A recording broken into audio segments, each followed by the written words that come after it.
Welcome back to another episode of the Mussar HaTorah podcast, where we explore practical wisdom from the weekly Parsha. It's good to be back after a 2-week hiatus. I have missed sharing these insights with you, though my recording equipment probably enjoyed the rest. Today, we're going to examine a profound tension in our spiritual lives, the balance between humility and fulfilling our divine purpose. In this week's Parsha, we encounter a fascinating moment. Aharon HaKohen, despite being chosen by Hashem for the lofty role of Kohen Gadol, hesitates to approach the Mizbeach. This hesitation leads to a powerful exchange between him and his brother Moshe, which contains profound lessons about the proper balance of humility in our Avodas Hashem. Today's insights are drawn from the teachings of Rav Shlomo Wolbe Zeichel Livracha, who was one of the foremost Mussar authorities of our generation. He was known as the Mashgiach of Yeshivas Ber Yaakov and author of the renowned work Olei Shor. Rav Wolbe devoted his life to reviving the Mussar movement in the post-Holocaust era. His approach combined penetrating psychological insight with traditional Mussar teachings, making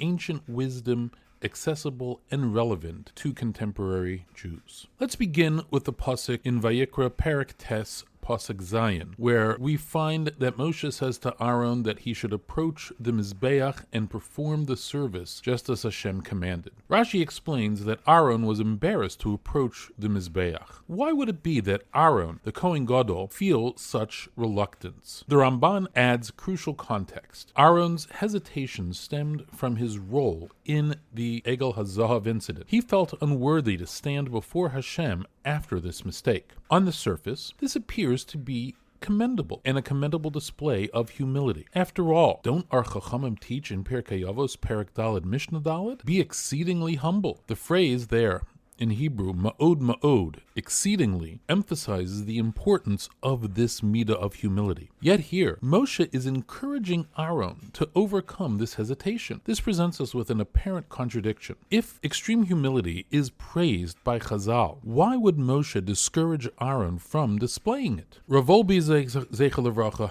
provides a brilliant insight that resolves this tension. He notes that the phrase ma'od ma'od appears almost nowhere else in the teachings of Chazal. This suggests something crucial. While humility is essential, there are limits to how humble one should be. When humility begins to interfere with our ability to serve Hashem, we've crossed the line from proper humility into something else. What appears as humility can sometimes be a barrier to fulfilling our divine mission. When Hashem designates us for a specific role, excessive self-doubt may actually prevent us from properly serving Hashem. One of my favorite stories to make this point, and I probably have shared this with people before, and I've said it on the podcast before, and that story involves Rabbi Yechezkel Abramsky, who served as the Av Beis Din, the head of the Beis Din of London. During a court proceeding, an opposing lawyer attempted to undermine his testimony by asking him the following: "Is it true that your followers call you the Gadol Hador, the greatest of the generation?" Rabbi Abramsky responded with a surprising directness.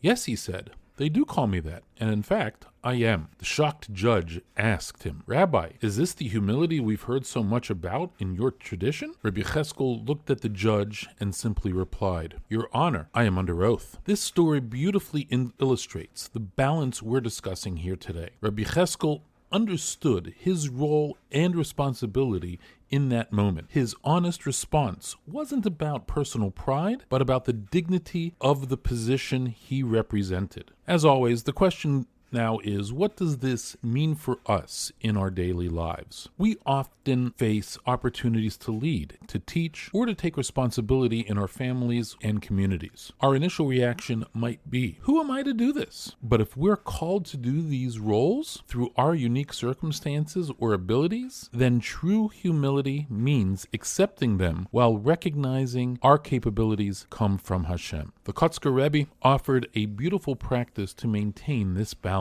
He suggested carrying two notes, one in each pocket. On one note, it is written, B'shvi li nivra ha'olam, that the world was created for me. On the other, Anochi afar ve'efer, I am but dust and ashes. Both statements are true. The wisdom lies in knowing which message we need in any given moment. For Aharon HaKohen, that moment at the Mishkan required him to set aside his feelings of unworthiness and step forward in service. Sometimes the highest form of humility is accepting our divinely appointed roles with both reverence and confidence. As we go through this week, let's reflect on areas where excessive self-doubt might be preventing us from fulfilling our purposes. Are there responsibilities we are avoiding out of misplaced sense of humility? Are there talents and gifts Hashem has given us that remain unused? Remember, true humility isn't thinking less of yourself, it's thinking of yourself less. It's not about diminishing our abilities or shying away from our unique purpose. Rather, it's about recognizing that our abilities